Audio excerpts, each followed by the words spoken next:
बारिश न होने की वजह से गर्मी बढ़ गई थी। बादल भी आंख में चोली खेल रहे थे। आज सुबह से ही उमस भी बहुत थी। ऑफिस में लग ही नहीं रहा था कि पंखे चल भी रहे हैं। ऊपर से लाइट भी अपने नखरे दिखाने में कोई कसर नहीं छोड़ रही थी। बाबा आदम के जमाने के पंखे, रफ्तार ऐसी जैसे कोई बीमार अपनी आखिरी सांसें पूरी कर रहा हो। बार बार पसीना पोंछती हुई शुभा का मन ऑफिस के काम में नहीं लग पा रहा था। एक बार तो मन में आया कि सारा काम छोड़कर खिड़की के पास जाकर खड़ी हो जाए, पर कमबख्त हवा को भी जैसे उसके इरादे की खबर लग गई थी। जो थोड़ी बहुत चल भी रही थी वो भी रुक गई।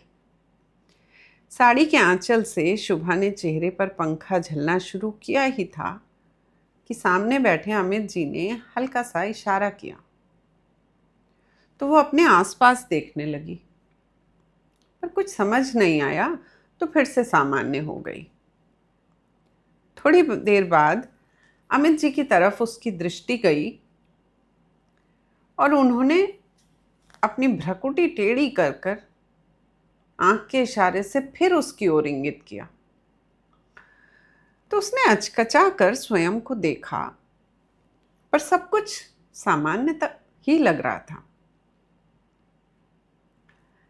अब उसे अमित जी के इशारेबाजी पर थोड़ा गुस्सा आ रहा था। शुभा ने आंचल छोड़ा, मुंह नीचा किया, अपने काम में लग गई। हल्की सी आहट होने पर उसने नजर उठाई तो सामने अमित जी खड़े थे। तभी अमित जी ने झुककर लगभग फुसफुसाते हुए कंधे की ओर ध्यान आकर्षित करते हुए कहा, मैडम, आपका स्ट्रैप दिख रहा है, और कहते हुए बाहर निकल गए।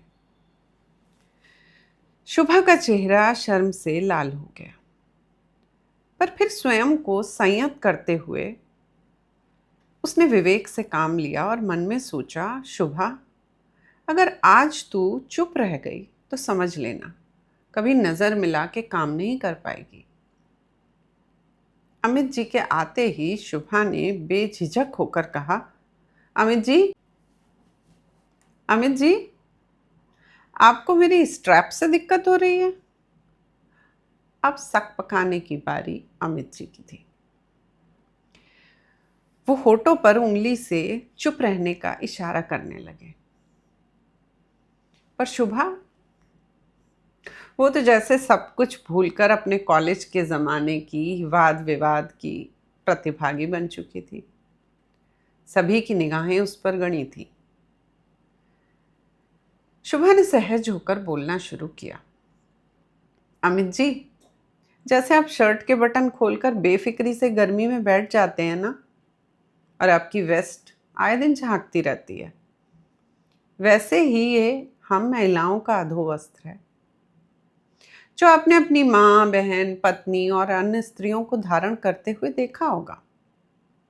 हम महिलाओं को तो आपकी वेस्ट से कोई दिक्कत नहीं होती, तो आपको इस जरा से स्ट्रैप से इतना परहेज क्या है? शालीनता से पहनावे की जिम्मेदारी आपकी भी तो है। यह सारा ठेका हम महिलाओं के ही सिर है। एक गहरी सांस लेकर शुभा बोली, हाँ, हम लड़कियों के जीवन में तो जन्म से ही अनगिनत स्ट्रैप्स की शुरुआत हो जाती है। सबसे पहले नन्ही सी लंगोटी की स्ट्रैप। लड़कों के लिए वहां भी पहनना अनिवार्य नहीं है। फ्रॉक की बेल्ट, चोटियों में गुंदे हुए रंगीन रिबन, रंग बिरंगे लहराते दुपट्टे, और उसके बाद 6 मीटर लंबी ये साड़ी। इन्हीं सब छोटी बड़ी स्ट्रैप के साथ जिंदगी के कठिन सफर को मुस्कुराते हुए तय करते हैं। शायद कहीं ना कहीं ये सारे स्ट्रैप्स रूपी बंधन हमें अनुशासन की डोर से बांधते हुए व संस्कारित करते हुए भावी जीवन के लिए तैयार करते हैं।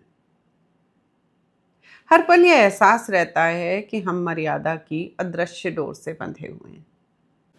काश लड़कों के जीवन में भी कोई स्ट्रैप होता, तो उन्हें पता चलता कि किसी भी बंधन के साथ जीना कितना कठिन है। उनके जीवन में जो भी स्ट्रैप हैं वो उनको ढंग से फॉलो ही नहीं करते हैं।